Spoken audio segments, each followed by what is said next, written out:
What's going on, YouTube and cryptocurrency family? My name is Harry and I'm the Crypto Vet. Thank you for tuning back in. Today's episode is not going to be much different from yesterday's, just because not much has really changed, but I wanted to adjust where we're at as far as moving along with different supports, resistances, and different triggers that might indicate whether or not we're going to continue going down or continue moving up to the upside, like we are potentially showing some signs of strength. So we're definitely going to go over that today. So if you like that, if you like the content, please hit the like and hit the subscribe. I really appreciate it. I'm actually on my Twitch overlay right now, so I know that you probably notice all this other random shit on here. So for those interested who do want more one-on-one, where you can actually go over charts and send and post your own things for me to review, or just have other people look at and get feedback, please come check me out on Twitch. I'm usually just playing video games, but you can interrupt and I'll be more than happy to answer questions. It's just me chilling here, as it's like office hours, right? So if you did want to come, please feel free. If you'd like for me to actually stream on YouTube, I can do that.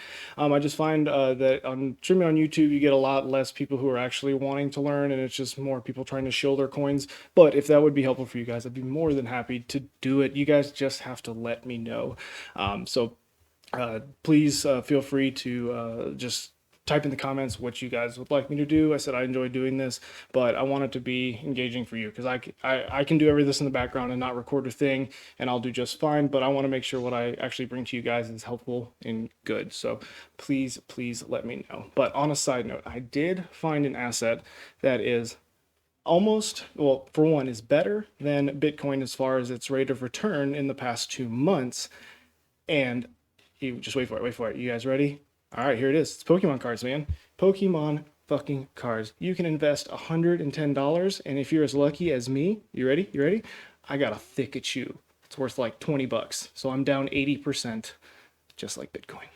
But that's enough of that. Let's go ahead and get started. If you haven't already, hit the like, hit the subscribe.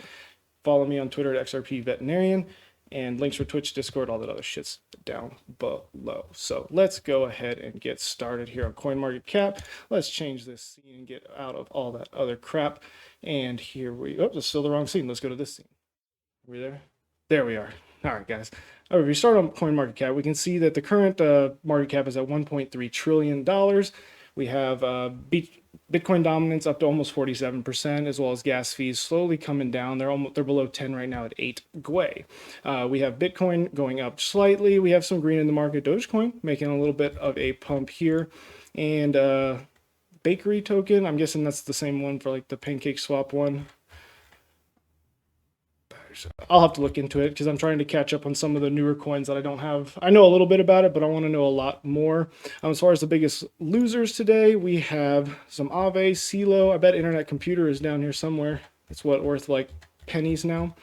But either way, we are in a unique spot in the crypto space. We don't know if we are going up.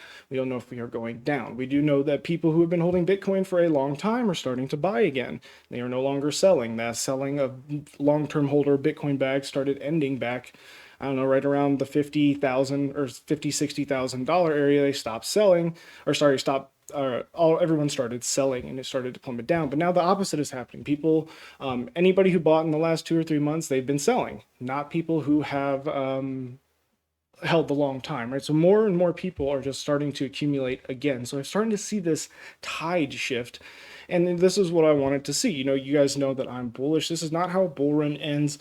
I've been in the crypto space since technically since 2014, but I haven't been very active in it until 2017. So it's a really tough place, because there's a lot of FUD in the market. We also heard today that John McAfee, who was big in the crypto space back in 2017, I mean, he was like the ICO king. He was pronounced dead in his jail cell, apparently suicide, which I'm not quite believing. It's feeling kind of Epstein-y to me.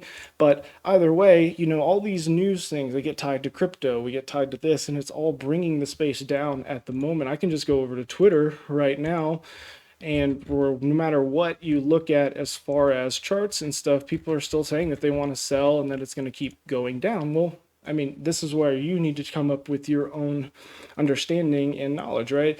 Most individuals who come to make a quick buck do the exact opposite. They lose their their quick buck and any investment they had to begin with.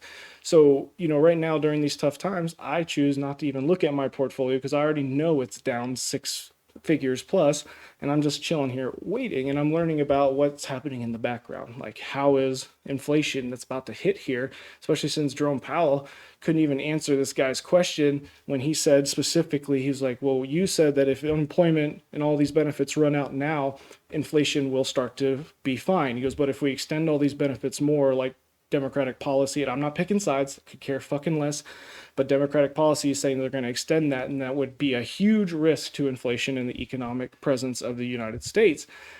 And Jerome Powell was fucking speechless, and all he said was, not my job. Not my job.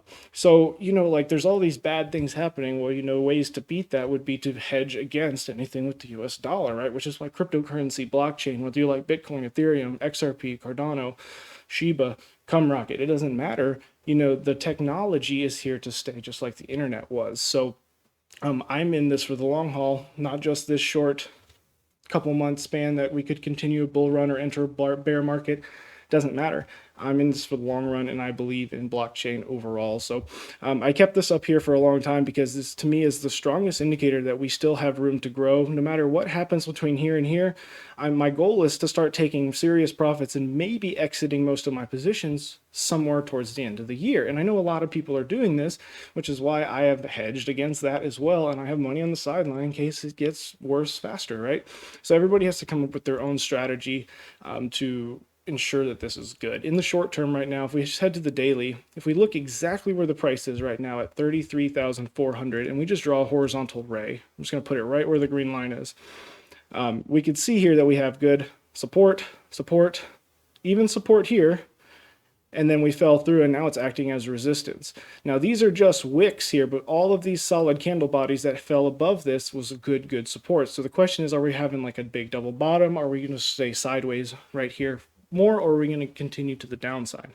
Well, this daily candle here is telling us pretty good news, right? We have a long wick, candle body up at the top, and then now we have kind of an indecision, equal wick on top and bottom with the candle body in the middle. So from here, we could continue up or we could continue down. But if we do close below this $33,400 area, I am going to be leaning more towards the bearish side, at least in the immediate short term, only because now this really good support just got flipped into resistance and we just confirmed it, right? So I definitely wouldn't want to enter any longs at this moment because we're most likely going to at least come back down to 31.5 to see if this is support or we fall lower, and then we just got to see, right? There's not much room between 30 and 20,000, right? We didn't trade there very long. So that number is the key number I'm just looking at right now, regardless of any moving averages, any on-chain shit, none of that crap. Just the fact that right now, if we close below this, then we have a long wick to the top, and we're below a key support now turned to resistance. So on positive news, we do have potentially the market cipher rounding off here, saying that we are now potentially going to move to the upside some more. We have a lot of bullish divergence. I could just throw up the RSI right now and just quickly, didn't even have it planned out for this, but if we look right here, we have a decrease in or an increase in the RSI while we're having a decrease in the price. So that is going to be bullish divergence versus what we typically see as an increase in the RSI with the decrease being the bearish versus bullish divergence. So definitely something to keep an eye on. If we just zoom in a little bit more, well, actually, let's take this one and we'll zoom out a tad because this is the Wyckoff that everybody is liking and loving so much. And I have on top of it just a simple symmetrical triangle overlaid where we broke through here, fell through, and now it is acting as resistance. And we can see here that this is exactly that line, the 33.4 that I'm wanting to stay above. But we do have a tad bit of support here, and we potentially could hold at 30K again. But these are just where I'm watching out for. I'm waiting to weather the storm. Once everything starts to cycle the other way, I'll start entering leverage trades, and we'll go from there. When it comes to XRP and Ethereum and all that, if Bitcoin keeps dumping, the markets will bleed across the board. You could have certain ones that, take off, don't get hit as hard. It just depends on, current market sentiment. But Ethereum is looking like the exact same way, where we are potentially turning a key support, was trying to be support, and now we're potentially going under it to flip it as resistance and continue heading to the downside. If we look at XRP's kind of got some the same exact thing. I tweeted this out before where it was resistance, and I was hoping 65 cents would act as support. Well, now look at us now. We're in the same boat. So everything is still correlated at the moment. So you're just going to have to wait and see. I definitely think that in the next 1 to 2 weeks, we'll start to see people's positioning on how they feel in the market start to change back more towards the bullish. Everything is cyclical. It's just like a big ass sine wave, right? We went up, we hit our peak, came down. Now we're at the bottom wave. It's just going to keep going. So if you're patient and you can just avoid looking at the red, you don't lose a dime until you sell, guys. So again, please let me know if you want me to start streaming on Twitch or on YouTube as well as Twitch, because I can just make it to where my Streamlabs does both. And then Mr. Sky, Mr. Bull Monkeys, who helps me with everything, my main man, he will definitely be helping. So we can make everything run really, really smooth. I just want to make sure this is something that would be beneficial, because tons of people already out there on YouTube, and this is why I participate on Around the Blockchain, Crypto Jeb, and I just help assist because there's so much information out there. It would just be easier if it wasn't in 50 different places and it was all in one spot. Oh, let me know. And then also tonight, because of that, I wasn't lying about the Pokemon cards. I do actually like Pokemon cards. So I will be doing an unboxing of one booster box of Chilling Reign, and we'll see what we can get. So if you do like Pokemon cards, I will be streaming shortly after this video goes, so probably about an hour. So around 8 p.m. for you guys. I'll start opening these and maybe we'll get something cool. And if we get something cool, we'll probably see if we can sell it and donate it, right? So let's see what we get. That's going to do it for today. I'll catch you guys in the next one.